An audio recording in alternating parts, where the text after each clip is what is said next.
Are you sabotaging your carnivore, keto, ketovore, whatever it is diet? Are you sabotaging yourself and you want to know how to stop?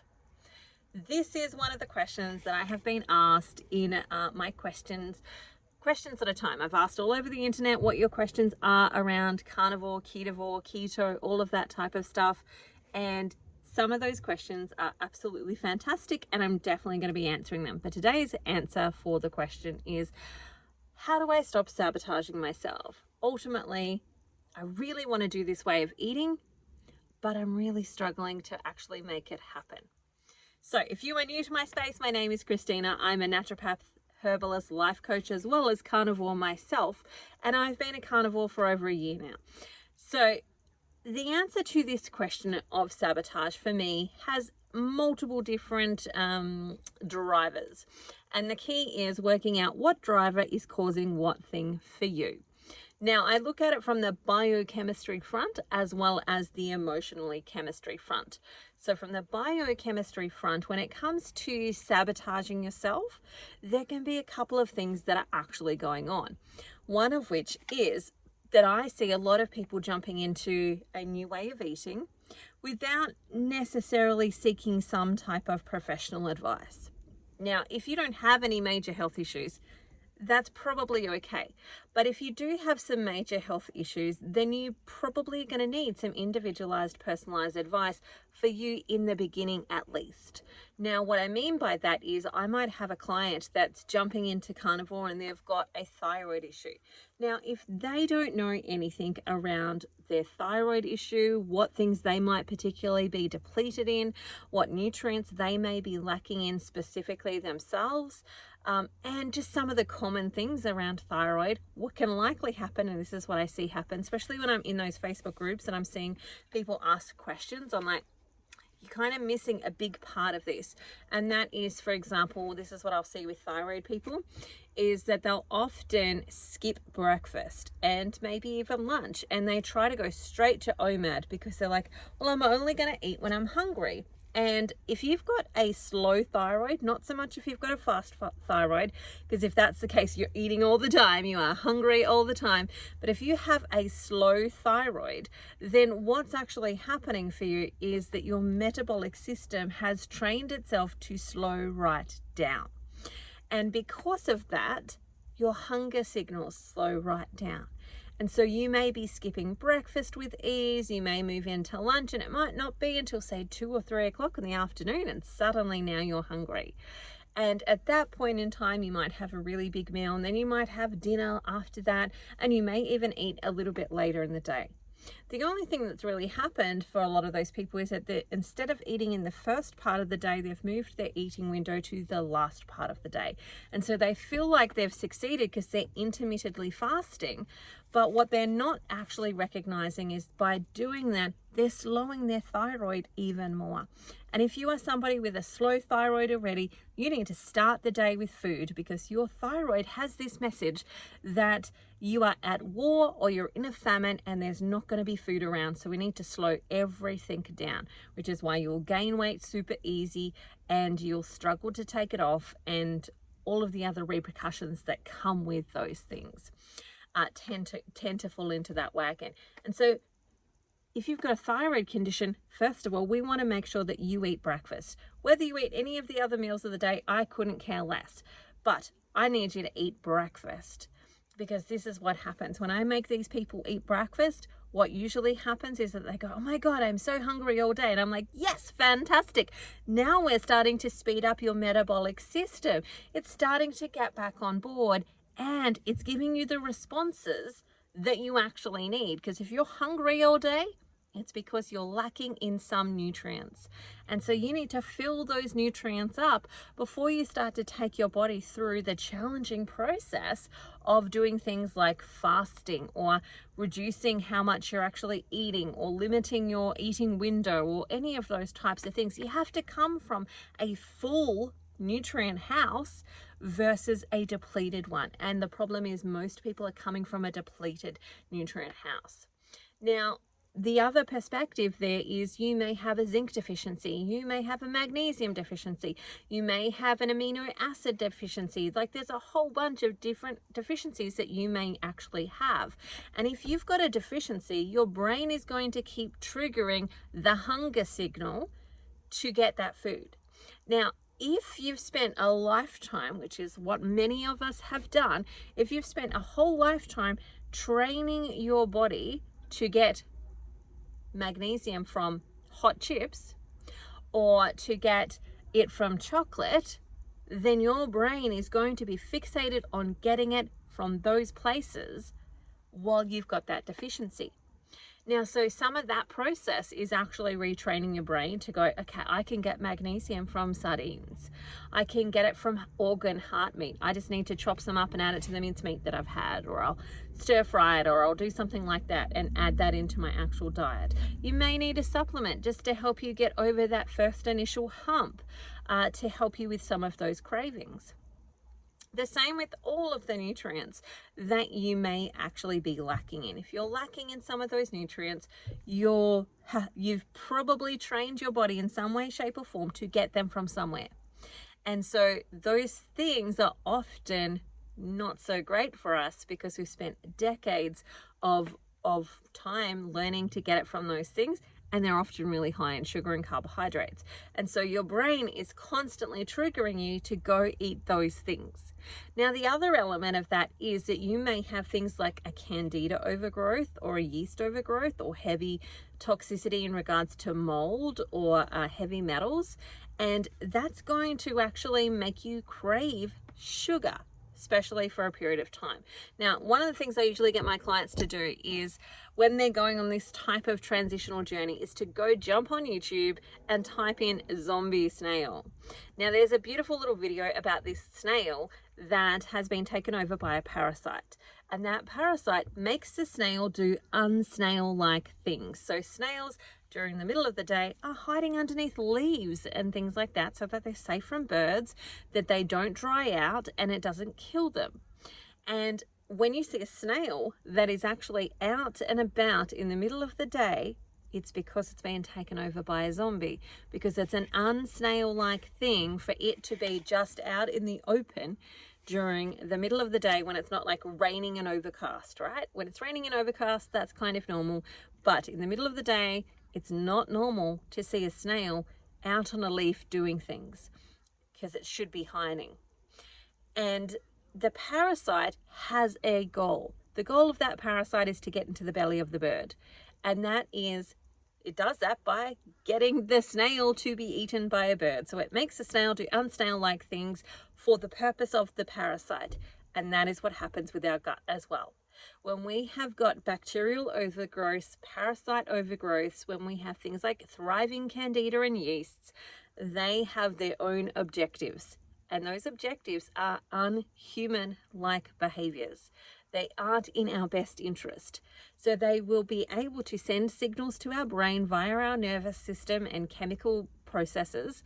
It'll send those messages and trigger you to actually want to eat food that's going to keep them alive and keep them thriving, not food that's going to keep you alive and keep you thriving. When you're eating a diet that's high in foods that make you thrive, these guys die.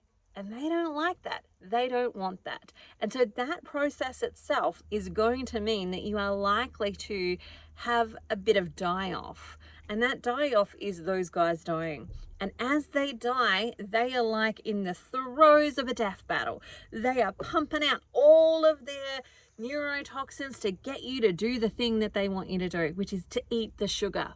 And this is where you can be having massive sugar cravings.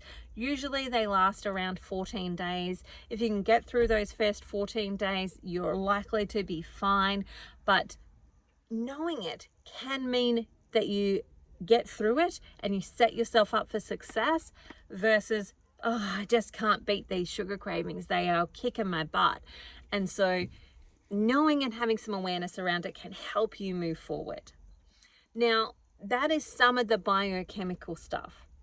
The emotional stuff is a little bit more complex in the sense that it's very nuanced depending on us. So one of the things that I talk about in some of my courses and within my coaching is that we all have some limiting beliefs. We also have some funky values that can put us in the vibe of actually sabotaging our own growth and progress. Now, what I mean by that is, here's an example. Imagine you're in a relationship with a partner and he doesn't feel that he is on the same level as you. So, for example, he might feel that he's punching above his weight, right? So he's punching above his weight. He thinks that you are beautiful and amazing, that everybody out there actually wants you. And so he may feel a little bit insecure when you're at your peak performance in regards to feeling stunning, feeling beautiful, feeling attractive, and all of those things. But you have a top value, which might be family and marriage. And so what you will do, if family and marriage are your top value, but your partner feels insecure when you are healthy, happy, and vibrant, because you look amazing, you're fun to be around, all of that type of stuff, but they've got some insecurities, you may then sabotage your weight because it is jeopardizing one of your top values. So there are all sorts of different things like this that can go on. Like, for example, you might have a top value of a healthy marriage and relationship. And in your definition of what a healthy marriage and relationship is, it means filling people up with beautiful food. Like, food is a part of that because you've learned it through the culture that you've come in, and that is a value of yours. And so the changing of that maybe makes you feel like you're not really loving people properly, and or that you're not filling them up, you're not satisfying them, you're not doing those things that you should be doing or what you think you should be doing. And so that then can mean that you start to compromise and you start to reduce what you're actually doing, or you set yourself up for failure by having all of this food in your house that is not necessarily good for you or your family, let's say, but it's part of that ingrained social, society, cultural sort of training about how to love people. And so even from that perspective, you can be sabotaging yourself. And what we have to do is actually start to look at our values and go, well, what do we actually value? And what are the meanings and connections with those values? And can we shift them, or can we work with them to create something different? Because is a healthy marriage somebody who's actually sick in order to keep the other person happy? No, that's not what a healthy marriage is. A healthy marriage is that we can both feel really valuable, taken care of, and be happy and holistic and well within that. So let's work together to be able to create that versus the other. Now, the trick here is to start to identify what some of these things are. And the challenge is that they are often subconscious, and it's not until we stumble upon them, by proactively stumbling upon them, that we can actually find them and then do something about it. But that is the key, is to find them. Once we find them, we take the subconscious and we make it conscious. So it's no longer subconscious anymore, and now you can do something about it. And that can be part of that sabotaging mechanism. The other part of the sabotaging mechanism is to start to look at self-worth. Do I value myself? Do I value my health? And if I do, what does that actually mean? So for some people, they value themselves, but they're in their value of themselves. It is, I value comfort. I value being comfortable all of the time and not doing anything that might be uncomfortable. And so there's this clashing there, because if you're changing your diet, you're creating a space of uncomfortableness. Not because necessarily you're hungry or any of that type of stuff, but because you're changing your normal patterns, your normal routines, the normal things that you actually do.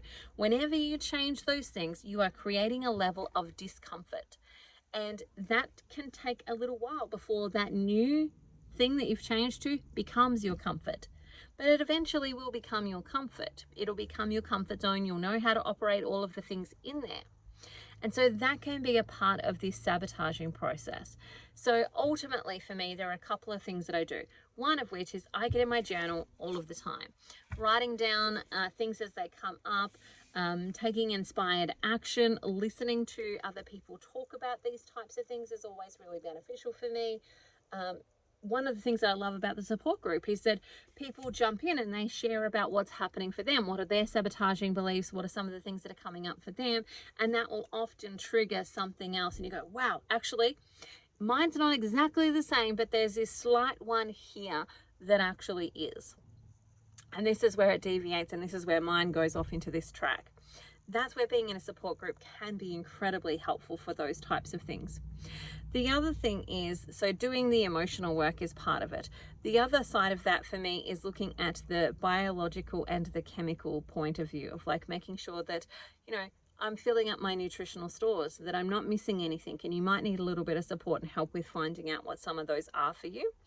But the other is kicking out those sugar cravings. And one of the methods that I have used throughout my time as a carnivore to kick out those sugar cravings is essentially to eat until I'm absolutely stuffed. So whenever I have done things that have kicked off those sugar cravings, so Christmas, for example, I've talked about this, where I decided that I wanted to have a pavlova for dessert. So everything else about Christmas Day was 100% carnivore, but I wanted a pavlova for dessert. And I was, at the time, playing with the idea of actually attempting to make it carnivore. But, you know, the crap hit the fan, the car broke down, and that was not even in my sphere of influence on that day. So I just went and brought the normal pavlova from the shop. My American friends won't understand what a pavlova is, but it's like an egg white cake type of thing. It's very sugary. It's made up with egg whites.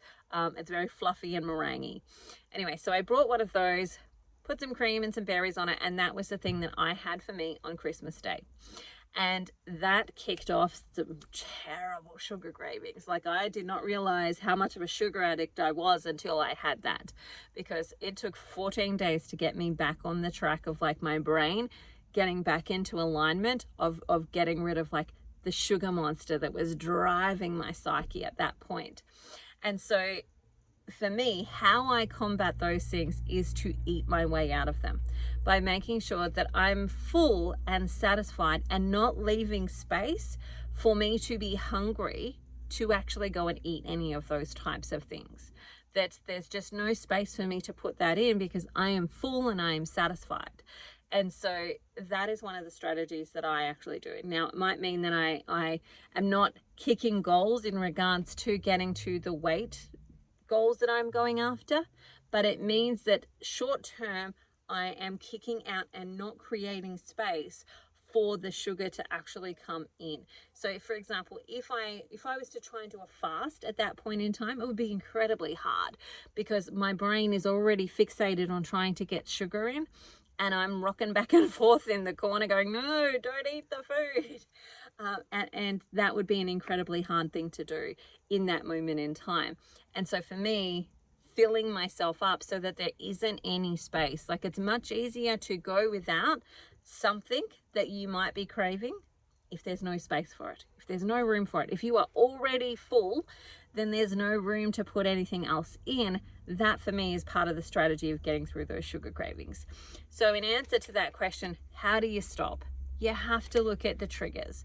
You have to look at what are the things that are triggering you. And I want to first preface this with give yourself grace. Because one of the things that I'll say in my support group to people all of the time is don't avoid coming and telling us that you fell off the wagon. Don't avoid coming and telling us that you had a hiccup, because it's in those hiccups, it's in those things where you didn't do the thing that you wanted to do or you didn't quite follow through, that we actually have the beauty to find and unmask the parts of you that need to be healed, that are ready to find healing. And it could be all sorts of different reasons. So one of them that I worked with a while ago, hers was chocolate chip cookies. So she she was going along great. She was doing super well. And then stuff happened at work and she got really frustrated and life got stressful. And so what she did was she ate a packet of chocolate chip cookies. And I'm like, great, thank you for letting me know. Now let's work through the chocolate chip cookies. First of all, is there something special about chocolate chip cookies for you? And she said, yeah, my grandma used to make chocolate chip cookies all the time.